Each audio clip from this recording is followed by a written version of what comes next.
मतलब ये होता है कि जब मतलब कि कंज्यूमर के पास बहुत सारे गुड्स हैं और उसके पास उसका एक लिमिटेड बजट है। मान लो किसी कंज्यूमर की इनकम है वो 60 है, तो उस 60 में उसे कैसे गुड्स को खरीदना है कि उसे जितने भी गुड्स मिले उस सबसे उससे सेटिस्फेक्शन मैक्सिमम होए।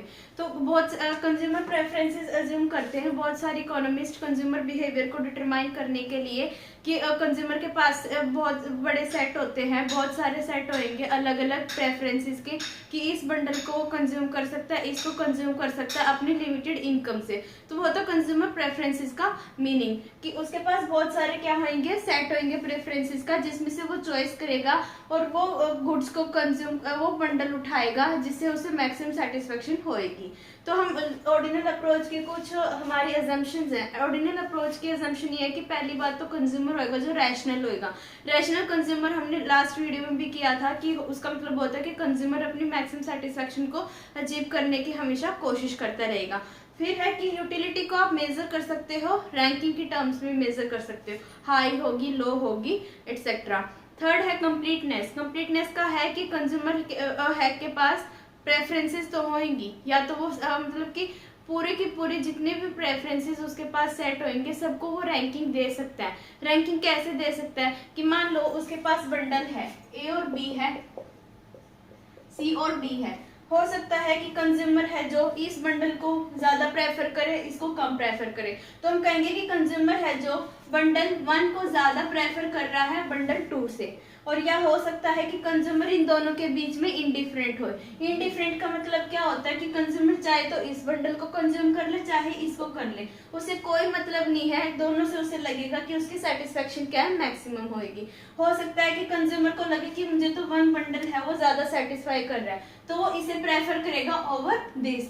या फिर हो सकता है कंज्यूमर बोलेगा मुझे तो सेकंड बंडल है वो ज्यादा सेटिस्फेक्शन दे रहा है तो वो प्रेफर करेगा 2 को ओवर 1 को। और इंडिफरेंट का मतलब होता है कि दोनों को वो मतलब कंज्यूम करेगा, उसे कोई मतलब नहीं है, उसे ऐसा लगेगा, उसका ये मानना होएगा कि उसे सेटिस्फेक्शन जो है चाहे वो एक बंडल को कंज्यूम कर रहा है चाहे वो सेकंड को कर रहा है, उसे जो सेटिस्फेक्शन है वो मैक्सिमम होएगी। थर्ड हमारी असम्पशन है ट्रांजिटिविटी। ट्रांजिटिविटी का मतलब होता है कि मान लो कंज्यूमर के पास बंडल ए है, बंडल बी है और बंडल सी है। बंडल ए को अगर प्रेफर कर रहा है ओवर बंडल बी और बंडल बी को प्रेफर कर रहा है ओवर सी, तो कंज्यूमर ऑटोमेटिकली ए को प्रेफर करेगा ओवर सी। आई रिपीट कि अगर बंडल ए को प्रेफर कर रहा है वो बी के इक्वल, ठीक है, बंडल ए को ज्यादा अच्छा मान रहा है कि वो उसे ज्यादा मैक्सिमम सेटिस्फेक्शन दे रहा है बी से, और अगर बी और सी का कॉम्बिनेशन वो लेता है और अगर उसे लगता है कि बी उसे ज्यादा सेटिस्फेक्शन दे रहा है सी से, तो ऑटोमेटिकली जो ए होएगा वो प्रेफर होएगा ओवर सी, यानी कि उसे ए है वो ज्यादा प्रेफर मतलब सेटिस्फेक्शन देगा ओवर द सी। तो ये होता है ट्रांजिटिविटी का मीनिंग। थर्ड असम्पशन है हमारी more is better. More is better का मतलब होता है कि कंज्यूमर हमेशा ये सोचेगा कि ज्यादा से ज्यादा कंज्यूम करना ही बेटर है देन लेस। तो जिस बंडल में ज्यादा क्वांटिटी होगी वो उस चीज को कंज्यूम करेगा, ठीक है। तो इसका एक कंडीशन रहेगी कि कंज्यूमर है वो फुल सेटिस्फाई नहीं होना चाहिए, बिकॉज अगर वो फुल सेटिस्फाई ऑलरेडी है तो वो ज्यादा को कंज्यूम नहीं करेगा। तो जिस बंडल में ज्यादा क्वांटिटी होगी वो उस चीज को ज्यादा प्रेफर करेगा देन लेस। और एक यहाँ पे एक्सेप्शन होती है कि कई बार ऐसा होता है कि कंज्यूमर है कम को प्रेफर करता है ओवर मोर। वो एक्सेप्शन कहाँ लगती है, जैसे कि पोल्यूशन हो गया। पोल्यूशन में कोई कंज्यूमर ये नहीं चाहेगा कि उसे ज्यादा पोल्यूशन चाहिए, ज्यादा पोल्यूशन में वो रहना पसंद कभी नहीं करेगा। वो वहां पे प्रेफर करेगा कि जितना कम पोल्यूशन होएगा उसके लिए उतना ही बेटर है। तो यहाँ पे अजम्पशन रहेगी। तो इस एक्सेप्शन को हम ये क्या कहते हैं, बैड्स बोलते हैं। मीनिंग देखेंगे स्ट्रिक्टली प्रेफरेंस का और वीकली प्रेफरेंसेस का।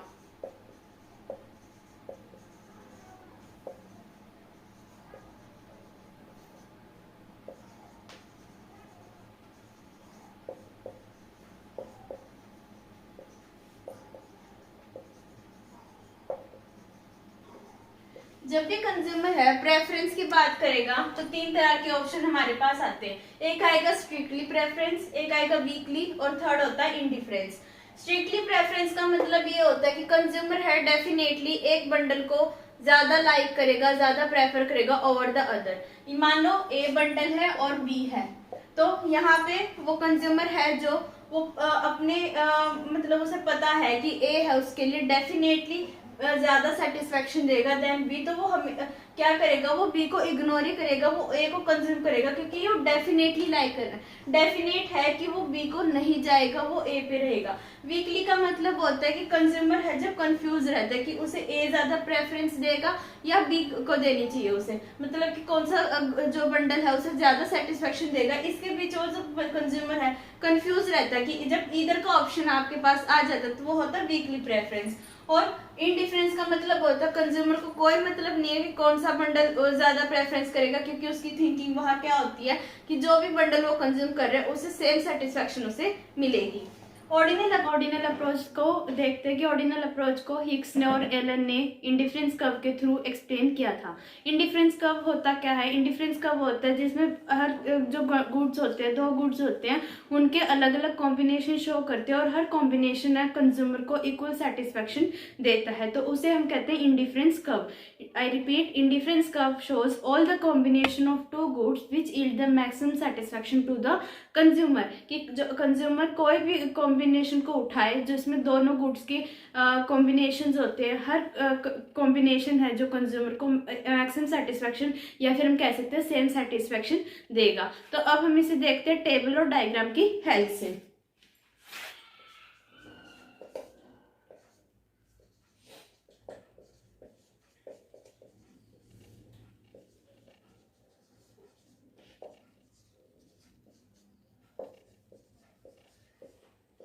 ये हमारे पास टेबल है जिसमें हमारे पास दो गुड्स है, एक एप्पल है और एक ऑरेंज है। अगर एप्पल की 1 यूनिट को कंज्यूम कर रहा है कंज्यूमर, तो वो वहां पे ऑरेंज की 4 यूनिट्स को कंज्यूम कर रहा है। तो ये दोनों के दोनों जो एक कॉम्बिनेशन बन गया 1 और 4 गुड एक्स या गुड वाई का, तो दोनों के दोनों है सेम सेटिस्फेक्शन देंगे कंज्यूमर को। फिर या तो ये कर सकता है कि एप्पल की 2 यूनिट्स को कंज्यूम कर ले और ऑरेंज की 3 यूनिट्स को कंज्यूम कर ले, तो ये भी जो कॉम्बिनेशन है ये भी उसे सेम सेटिस्फेक्शन देंगे। तो हर कॉम्बिनेशन जो भी होएगा इंडिफरेंस कर्व पर वो कंज्यूमर को सेम सेटिस्फेक्शन देगा। इसके डायग्राम देखते हैं।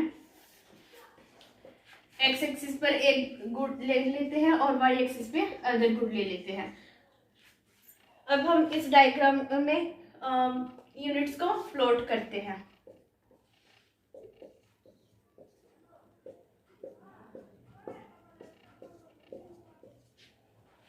जब कंज्यूमर है एप्पल की 1 यूनिट को कंज्यूम कर रहा है, तो वहां पे ऑरेंज की 4 यूनिट्स को वो कंज्यूम कर रहा है।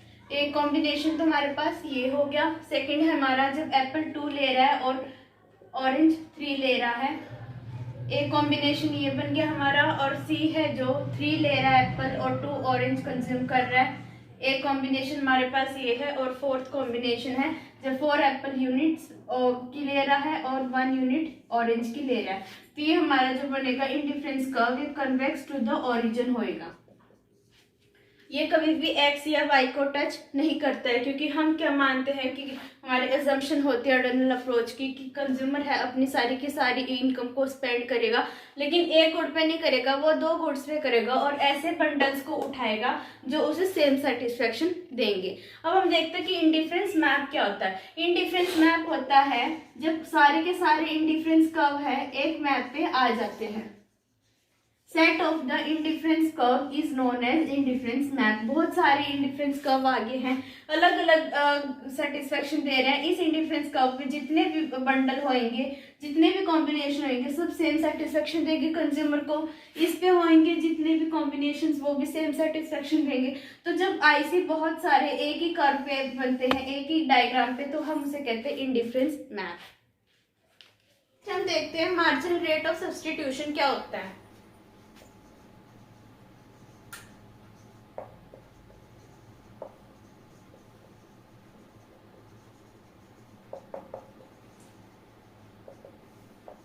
पहली बात तो मार्जिनल रेट ऑफ सब्स्टिट्यूशन को स्लोप ऑफ द आईसी भी बोला जाता है।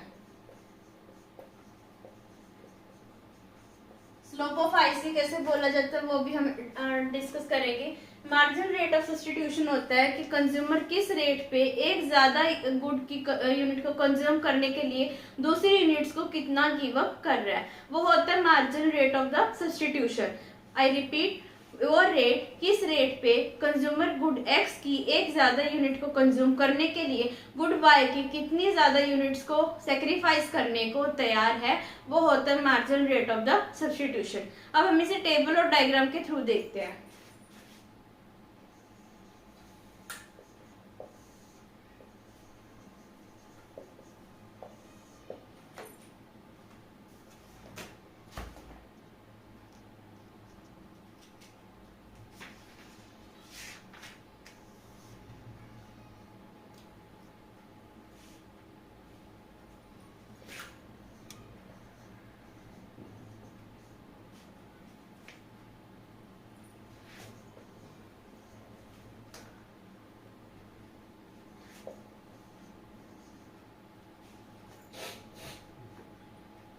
हमारे पास दो गुड है, एक गुड एक्स है और एक गुड वाई है। जब गुड एक्स की उसे 1 यूनिट चाहिए तो वो गुड वाई की कंज्यूम कर रहा है 12 यूनिट्स। यहाँ से हमें पता है कि इससे सेम सेटिस्फेक्शन हो रही है।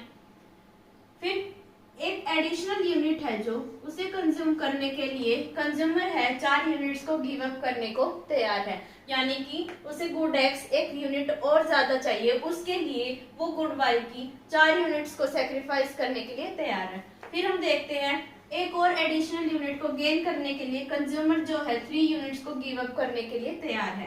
फिर 3 से 4 हो रहा है तो इसका डिफरेंस आ रहा है 2, यानी कि यहाँ पे 2 यूनिट्स गिव अप करने को तैयार है, फिर 1 गिव अप करने के लिए तैयार है। अब हम देखते हैं कि हमें क्या रियलाइज हो रहा है कि हमारे मार्जिनल रेट ऑफ सब्स्टिट्यूशन है ये डिक्लाइन होता जा रहा है। तो ये हमारी प्रॉपर्टी है या अजम्पशन भी हम कह सकते हैं इसे, कि होता क्या है कि जैसे जैसे कंज्यूमर एक गुड को ज्यादा कंज्यूम करता है तो उसका जो मार्जिनल रेट ऑफ सब्स्टिट्यूशन है वो डिक्लाइन होना शुरू हो जाता है। वो डिक्लाइन क्यों होता है? क्योंकि कंज्यूमर की जो वांट है, जो उसकी डिजायर है ज्यादा से ज्यादा गुड एक्स को लेने की, वो उसकी पूरी होती जा रही है। जितनी ज्यादा पूरी होती जाएगी वो वाई को कम से कम सेक्रीफाइस करेगा। देखो अब जब उसे ज्यादा चाहिए थी तो वो 4 यूनिट को सेक्रीफाइस करने को तैयार था। उसकी थोड़ी सी डिजायर पूरी हुई तो उसकी भी रहती थी डिजायर, तो उसने 1 यूनिट और ज्यादा चाहिए तो उसने यहाँ पे अपनी 3 ही यूनिट को सेक्रीफाइस किया।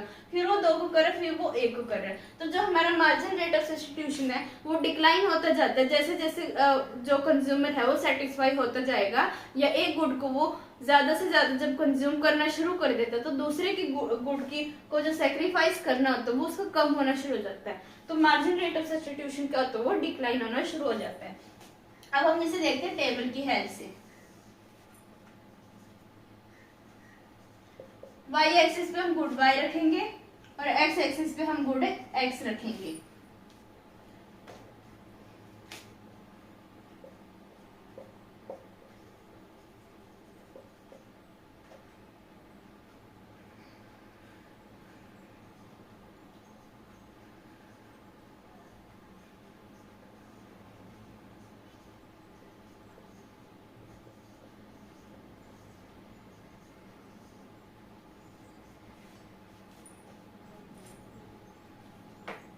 अब देखते हैं फर्स्ट कॉम्बिनेशन हमारा, जब वो गुड एक्स की 1 यूनिट को कंज्यूम कर रहा है तो गुड वाई की 12 यूनिट्स को कंज्यूम कर रहा है।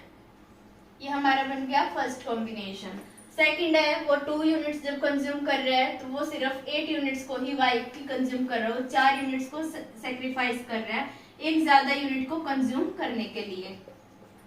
सी है हमारा 3 एंड 5 कॉम्बिनेशन है।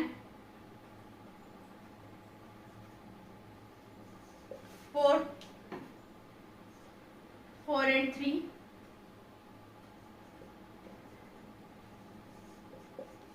5th 5 and 2।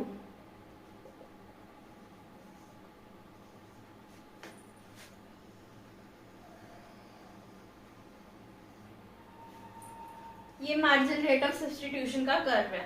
Marginal rate of substitution भी कन्वेक्स टू द ओरिजिन होता है।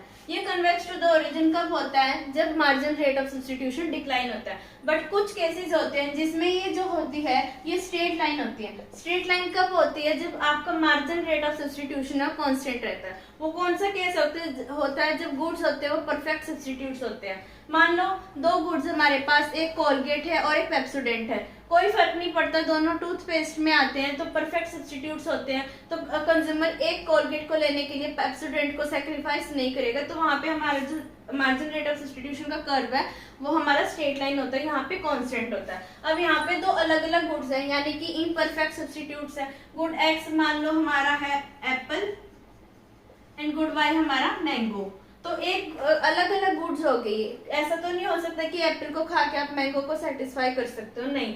तो इस वजह से हमारे जो मार्जिन रेट ऑफ सब्स्टिट्यूशन है वो डिक्लाइन होना शुरू हो जाता है जैसे जैसे हम ज्यादा यूनिट्स को कंज्यूम करते हैं। अब यहाँ पे मैंने बताया था कि MRS को हम कहते हैं slope of IC. Slope of IC क्यों कहते हैं? क्योंकि अब यहाँ से हम इसका जो है लॉस और गेन को हम मेजर कर सकते हैं। यहाँ पे क्या है, मार्जिन रेट ऑफ सब्स्टिट्यूशन का फॉर्मूला होता है आपने कितना तो लॉस किया in Y upon gain in x.